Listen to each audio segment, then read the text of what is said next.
সুধী দর্শক আসসালামু আলাইকুম। প্রতিদিনের ন্যায় আজকেও আপনাদের মাঝে একটি ভিডিও নিয়ে এসেছি। প্রতিদিন সকালে উঠে আমাদের অনেক কাজ করতে হয়, যারা আসলে খামারি আছি, আসল খামারি যারাই খামার আছে তাদের অনেক কষ্ট করে কাজ করতে হয় এবং অনেক সময় দিতে হয়। গরুদের গোসল করানো থেকে শুরু করে খাবার পর্যন্ত এবং পটি ফালানোর পর্যন্ত।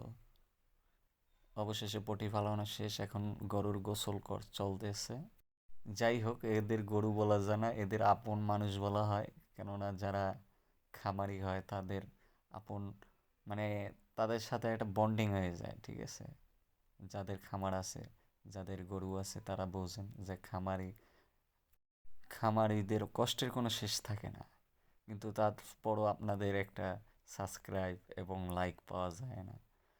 অনেক কষ্টের পরও আমরা ভিডিওগুলো নিয়ে আসি, তারপরও আপনাদের হ্যাঁ এটা লাইক পাওয়া যায় না, সাবস্ক্রাইব পাওয়া যায় না, শেয়ার পাওয়া যায় না। আপনারা যদি লাইক সাবস্ক্রাইব করে আমাদের পাশে থাকতেন তাহলে আমাদের অনেক ভালো লাগতো।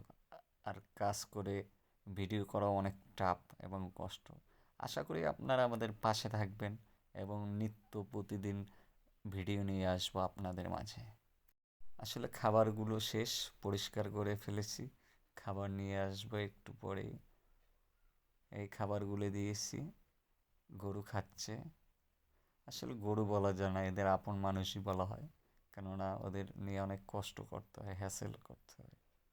যাক, সবাই একটু সাবস্ক্রাইব এবং লাইক বাটনে চাপ দিয়ে লাইক দিন। আসসালামু আলাইকুম।